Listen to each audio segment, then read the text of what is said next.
4 മണിക്ക് മനയത്തുവയലിൽ വൈദ്യുതി തകരാർ പരിഹരിക്കാൻ എത്തിയതായിരുന്നു KSEB ജീവനക്കാർ. റോഡിൽ വെള്ളക്കെട്ടുണ്ടായിരുന്നെങ്കിലും ഇരുട്ടായതിനാൽ വ്യക്തമായി തിരിച്ചറിയാൻ കഴിഞ്ഞില്ല. റോഡാണ്, ഞാൻ നിൽക്കുന്നതൊക്കെ റോഡാണ്. റോഡിലാണ് ഈ അരപ്പൊക്കം വെള്ളം നമുക്ക് അനുഭവിക്കാൻ കഴിയുന്നത്. അതായത് നീന്തി മാത്രമേ പോകാൻ കഴിയൂ. നടക്കാൻ പോലും ബുദ്ധിമുട്ടാണ് ഇവിടെ എന്നതാണ് ഏറ്റവും പ്രധാനപ്പെട്ട കാര്യം. ഡ്രൈവർ നീന്തി കരയ്ക്കു കയറി. മറ്റു 2 ജീവനക്കാരും ജീപ്പിന് മുകളിൽ പിടിച്ചിരുന്നു. ഒടുവിൽ ഫയർഫോഴ്സ് എത്തിയാണ് രക്ഷപ്പെടുത്തിയത്.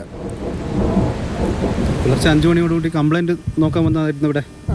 അപ്പം പിന്നെ ഡ്രൈവർക്ക് ശരിക്കും ഈ വെള്ളത്തിൻ്റെ ഇത് റോഡിൻ്റെ എൻഡ് മനസ്സിലായില്ല. വെള്ളം ഇതിലും കൂടുതലായിരുന്നു. അങ്ങനെ അബദ്ധത്തിൽ അങ്ങോട്ട് പോയതാണ്.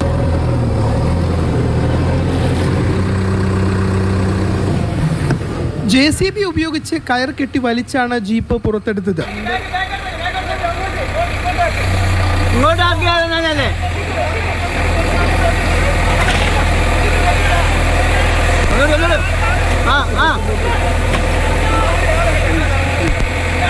ഇവിടെ ഒരു പുഴയുണ്ട്. പുഴ അങ്ങ് കിഴക്ക് മഴ പെയ്ത് കഴിഞ്ഞാൽ പുഴ തെക്കിയിട്ട് ഇങ്ങോട്ട് വരും.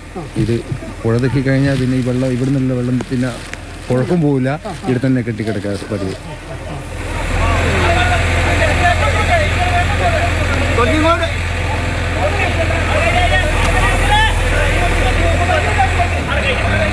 പുലർച്ചെയാന്ന് ഓർക്കണം, രാത്രിയാന്ന് ഓർക്കണം. വെട്ടമില്ലാത്തൊരു സമയത്താണ് ഈ ഒരു പ്രശ്നം അവർക്ക് ബുദ്ധിമുട്ട് അവർക്കുണ്ടായത്.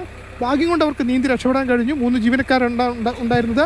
അവർ 3 പേരും രക്ഷപ്പെട്ടു എന്നതാണ് ഏറ്റവും ആശ്വാസകരമായ കാര്യം. പാനൂരിൽ നിന്നും ഷാജു ചന്ദ്രപുരയ്ക്കൊപ്പം ഫെലിക്സ്, മാതൃഭൂമി ന്യൂസ്.